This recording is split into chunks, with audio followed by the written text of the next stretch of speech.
J'aime ta présence, toi mon bien-aimé. Prends-moi dans tes bras d'amour, Jésus. Serre-moi comme ton cœur.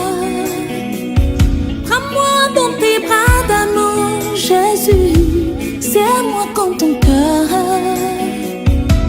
J'aime ta présence. Si tu as péché, ce n'est pas le problème de Dieu. Dieu a donné la portion magique pour la solution de ton péché. Regarde à la croix. J'aime ta présence, Jésus mon roi. Chers amis, bonjour ou bonsoir. Aujourd'hui, je voudrais considérer avec vous un thème, un cri, qui va constituer notre thème de réflexion. C'est ce que nous retrouvons dans 2 Rois chapitre 2, versets 12 à 14. Et la phrase qui retient mon attention, puisque je crois que vous connaissez l'histoire, c'est l'histoire de l'enlèvement d'Élie.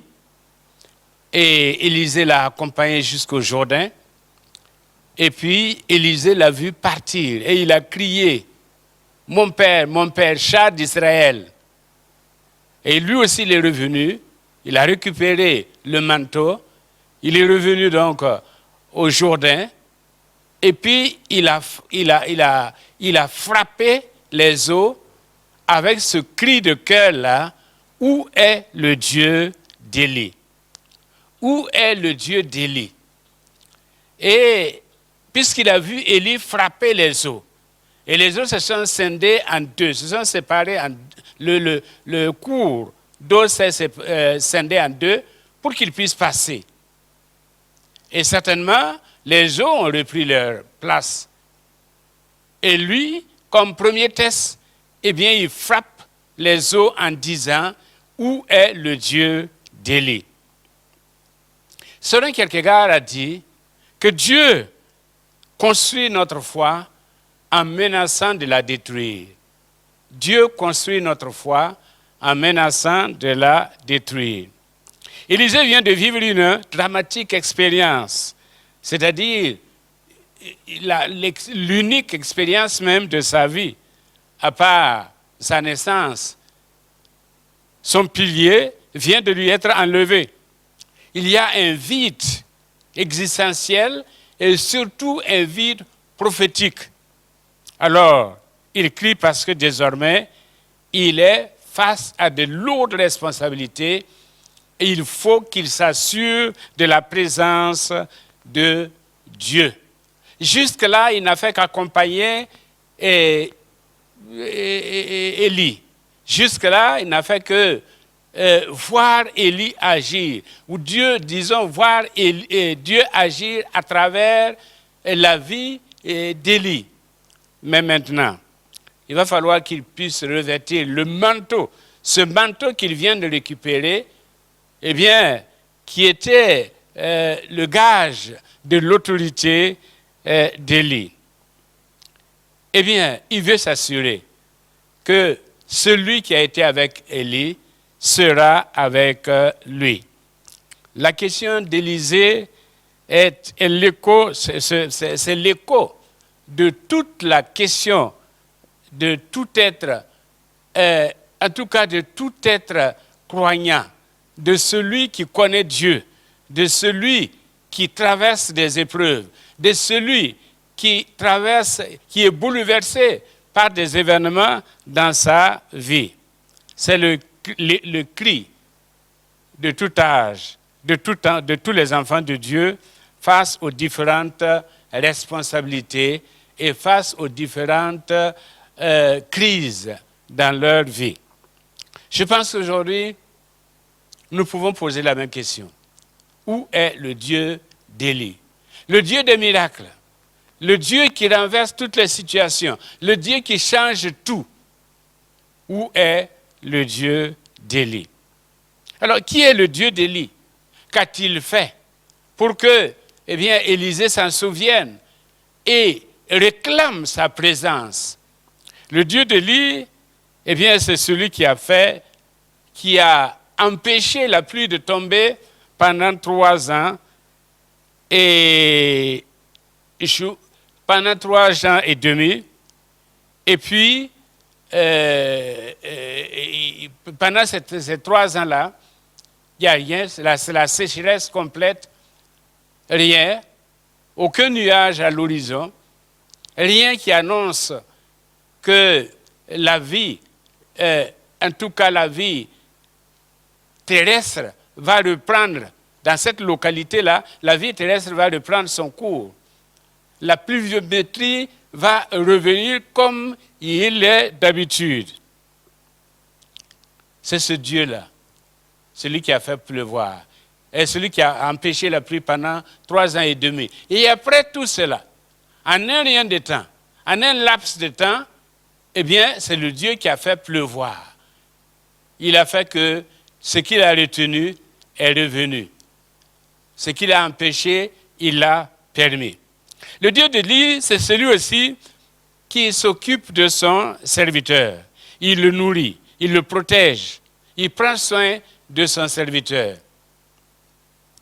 Eh bien, une façon de dire à Élisée, eh bien, de la même manière que j'ai pris soin d'Élie, même en le nourrissant par des corbeaux, de la même manière que je l'ai protégé contre la colère d'un certain Akab, d'un certain roi Akab, et de la même manière, je serai avec toi, je prendrai soin de toi, je te protégerai, je ne t'abandonnerai pas, je ne te délaisserai point.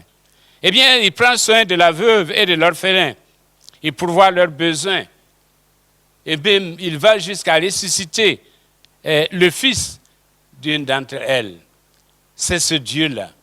C'est ce Dieu-là qui est le Dieu d'Élie. Celui qui a compassion de la veuve et de l'orphelin, celui qui a compassion de celui qui souffre, celui qui a compassion de celui qui est endeuillé, celui qui a compassion de celui ou de celle qui traverse des moments difficiles dans sa vie, celui qui n'oublie personne, celui-là qui réellement prend sur nous, eh bien, non seulement nos fardeaux, mais nos douleurs, et nous comprend. C'est le Dieu qui répond par le feu, comme sur le mont Carmel, il a répondu par le feu. C'est le Dieu qui, au moment indiqué, répondra par le feu. C'est le Dieu qui encourage les serviteurs déprimés, tous ces enfants déprimés. Et à l'heure actuelle, eh bien, c'est le Dieu. Mon frère, ma sœur, c'est le Dieu qui veut t'encourager et qui t'encourage et qui te dit, prends courage, mon enfant, je suis avec toi. C'est ça le Dieu d'Élie, qui n'abandonne personne, comme nous l'avons dit, qui est et qui accompagne ses enfants et qui leur donne les forces nécessaires pour marcher et pour ne pas se fatiguer. C'est le Dieu qui assure la succession aussi, parce qu'il a remplacé Élie par Élisée. Il assure la succession. C'est-à-dire que c'est le Dieu qui prépare notre avenir. Non seulement il a couvert notre passé, il s'occupe de notre présent, mais il assure aussi notre avenir. Eh bien, c'est le Dieu qui reprend les personnes en autorité, parce que c'est le Dieu qui n'a peur de personne. C'est le Dieu de l'histoire. C'est lui qui installe. Et c'est celui qui déplace qui il veut. C'est ce Dieu-là. C'est pourquoi il a parlé à Akab. Il a parlé à Akazia. C'est le Dieu qui contrôle toutes les situations. Et qui a un mot à dire, même avec les hommes politiques. C'est le Dieu qui honore son serviteur. Parce qu'à un moment donné, eh bien, il enlève son serviteur. Il l'enlève pour qu'il ne connaisse pas la mort. Eh bien, c'est une façon de le décorer. Quand nous parlons de décoration, voilà qu'Élie a été décoré par Dieu. Il a été décoré. Il n'a pas connu la mort. Il a été enlevé. Eh bien, avec un cortège de chars, il a honoré son serviteur. Quels sont les principes du Dieu d'Élie? Alors, premièrement, le Dieu d'Élie est maître de la nature et utilise les éléments pour exécuter sa volonté, notamment la pluie, les corbeaux, le feu, l'eau, le pain, la farine, les vents, etc. Le Dieu d'Élie est le Dieu créateur. C'est lui qui a créé. Et c'est celui qui, quand il dit, la chose arrive, quand il ordonne, la chose existe. C'est le Dieu qui dit, mer, calme-toi, vent, tais-toi. Et le vent s'est tu, et la mer s'est calmée. C'est le Dieu qui ordonne. Et quand il a ordonné aux corbeaux de nourrir Élie, eh bien les corbeaux l'ont fait. Et c'est le Dieu qui ordonne au feu de descendre et de consumer non seulement le bois, mais même l'eau et même la pierre. Eh bien, c'est ce Dieu-là. C'est ce Dieu, le Dieu d'Élie. Le Dieu d'Élie est celui de la compassion, comme je l'ai dit.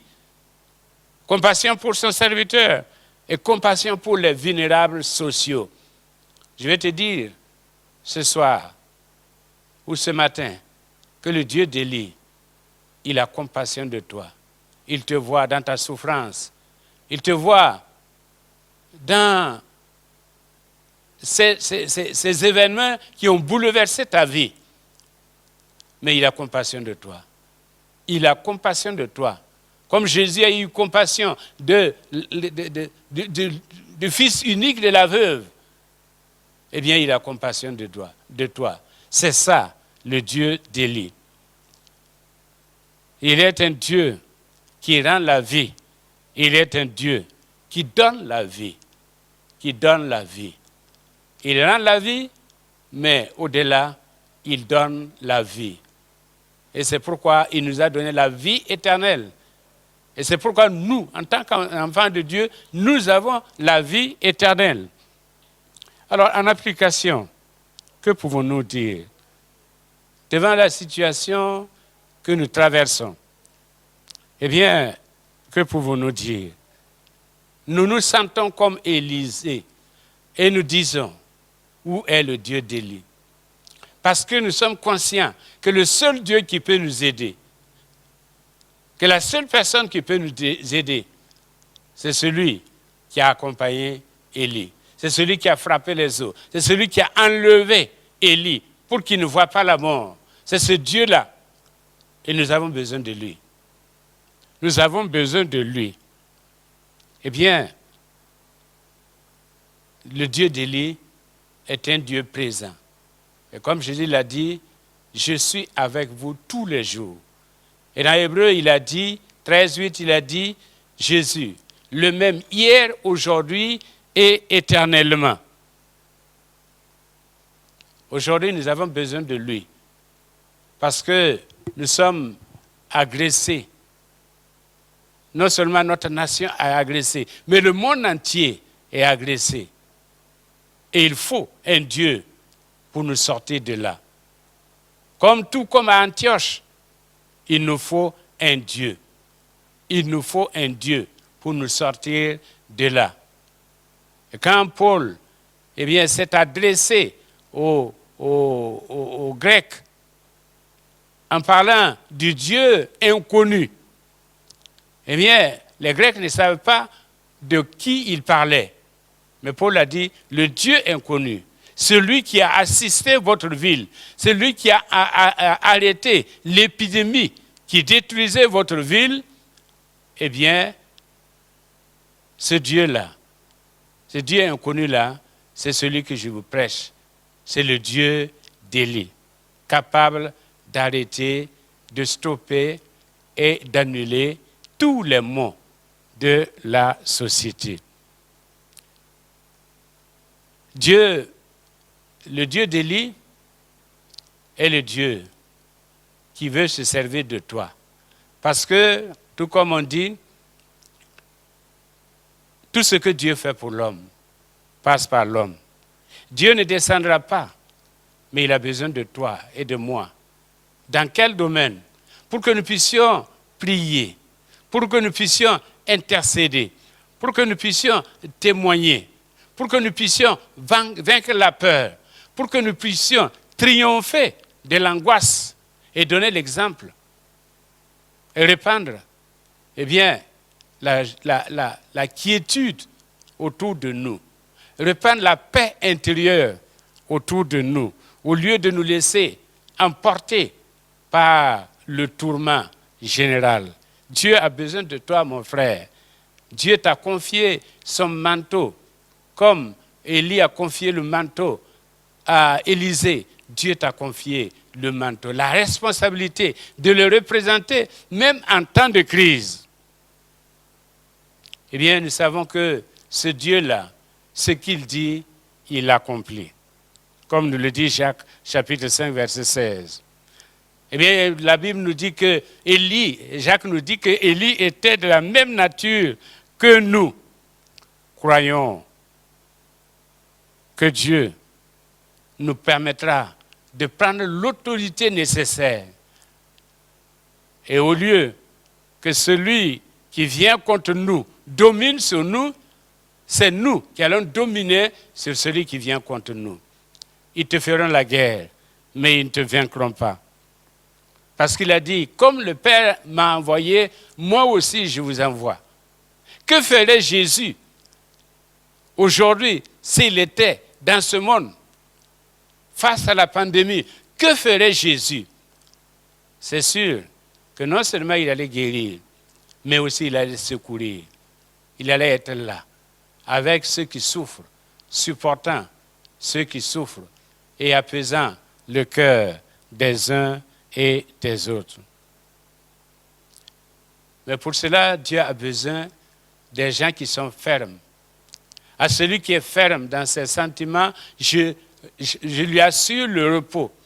Dieu ne peut pas travailler avec des poltrons. Et en Morée, on dit, n'est pas que tu m'as connu. C'est-à-dire, si tu as un produit qui est très bien, surtout un produit testé en temps de guerre, tu ne confies pas ça à un poltron parce qu'il ne t'aura même pas le temps de tester le produit. Tu as besoin des gens courageux. Il a besoin des Caleb qui, à 85 ans, puissent encore dire « Donne-moi cette montagne ».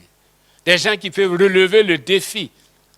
Des gens qui peuvent parler de la part de Dieu et des gens qui peuvent agir de la part de Dieu avec toute la connaissance, toute la sagesse et toute la puissance qui vient de Dieu. Il veut une décision ferme. Il veut une position sans équivoque. Parce que, comme il a dit à Jérémie, eh bien, si tu faiblis au jour de la détresse, ta faiblesse n'est que détresse. Si tu faiblis au jour de la détresse, ta faiblesse n'est que détresse. C'est dans des temps difficiles qu'on reconnaît l'enfant de Dieu, qu'on reconnaît l'enfant de foi. Si nous sommes emportés par les événements, emportés par tout ce qui se passe autour de nous, sans position ferme en Dieu, eh bien, nous ne sommes pas différents du monde. Et nous serons emportés par ce qui emporte le monde. Eh bien, comme application, comme je le disais, eh bien, il donne la vie à travers le ministère de ses enfants. Aujourd'hui, il y a trop de cadavres. Il y a trop de cadavres. C'est à nous d'apporter la vie spirituelle, avant la vie physique. C'est à nous d'oser, d'oser. Et comme le pasteur Bidima aime à le dire, il doit y aller comme un âme. Cherchons, mettons Dieu devant ses responsabilités. Parce que c'est lui seul qui peut donner la vie. Nous sommes devant des cadavres, et plusieurs cadavres. Il n'y a que notre Dieu pour donner la vie. Mais il passera par nous pour justement donner la vie. Dieu a encore son mot à dire aujourd'hui. Quel que soit le milieu, il a son mot à dire. Eh bien, il peut dire aux politiques, la force ne fait pas le droit. Il peut dire à l'incrédule, pourquoi es-tu fou? Parce qu'il il n'y a que le fou pour dire Dieu n'existe pas. Et dit à l'enfant de Dieu, pourquoi doutes-tu? Comme il a dit à Marthe et Marie, pourquoi doutes-tu? Si tu crois, tu verras la gloire de Dieu. L'Église est là, l'Église est témoin, mais l'Église est un témoin vivant. Il est là pour soutenir et donner de la force à tous ceux qui sont découragés, afin que fortifiés, ils puissent accomplir la volonté de Dieu. Dieu est là, relève-toi, comme David, qui à un moment donné a compris qu'il fallait qu'il se fortifie dans le Seigneur. Eh bien, de la même manière, fortifie-toi dans le Seigneur. Dieu veut se répéter personnellement à travers chacun de nous. Dieu veut se manifester personnellement à travers chacun de nous. Quand Élisée a frappé, quand Élisée a défié Dieu, eh bien, Élisée a connu la puissance de Dieu. Ce n'est pas en restant cloîtré que nous allons connaître la puissance de Dieu. C'est quand en nous levant, c'est en agissant que nous allons voir que Dieu nous accompagne dans nos actions. Nous ne devons pas vivre de l'expérience des autres. Élisée aurait pu se contenter de l'expérience d'Élie. Il dit, j'ai accompagné un homme de Dieu. Ensemble, eh bien, il a fait ceci. J'étais là. Mais ce n'est pas lui. C'est Élie qui agissait. Mais Élisée a compris que le temps est venu pour lui d'être aussi opérationnel. Testons et voyons combien Dieu est bon et combien Dieu est puissant et combien Dieu exauce nos prières et combien Dieu peut opérer des miracles à travers nos vies. Si nous abandonnons, si nous fuyons le jour du combat, eh bien, nos forces sont inutiles, notre préparation est inutile, notre vigueur est inutile. Comme je l'ai dit au départ, Kierkegaard a dit, Dieu construit notre foi en menaçant de la détruire. Eh bien, c'est une période où Dieu veut construire notre foi. Mais c'est comme s'il menaçait de la détruire. Tout comme il a menacé de détruire la foi d'Élisée quand il s'est retrouvé sans Élie. De la même manière, Dieu veut construire notre foi. Où est le Dieu d'Élie? Eh bien, mon frère, ma soeur, il est près de toi. Prêt à venir en aide, afin que toi aussi, équipé et revêtu du manteau, ayant revêtu le manteau, eh bien, de celui qui vient de partir, et notre Élie, c'est Jésus-Christ lui-même. Il nous a envoyé le Saint-Esprit. Il nous a envoyé un manteau qui est le Saint-Esprit. Et il dit, va avec la force que tu as. Eh bien, c'est en cela qu'on saura que Dieu est avec nous. Ce n'est pas en nous voyant qu'on va voir Dieu. C'est en nous voyant agir, croire. C'est en cela qu'on saura que Dieu est avec nous. Et c'est en nous voyant utiliser le manteau, c'est-à-dire le Saint-Esprit, cette puissance que Dieu nous a donnée pour restaurer des vies, pour redonner de la confiance. C'est en cela qu'on saura qu'effectivement, eh bien, Dieu est avec lui. Parce que les prophètes, les fils des prophètes, qu'est-ce qu'ils ont fini à dire? Quand ils ont vu Élisée qui revenait, et ils ont dit, l'esprit d'Élie est sur lui. L'esprit d'Élie est sur lui. Que l'esprit d'Élie soit sur nous. Que l'esprit d'Élie nous accompagne. Que l'esprit d'Élie nous amène à relever des défis qui se présentent à nous, chacun pour sa part. Que le Seigneur vous bénisse et que vous trouviez le Dieu d'Élie, qui n'est pas loin, qui est prêt, qui est disposé à se révéler à vous, au nom de Jésus-Christ. Amen.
Seigneur.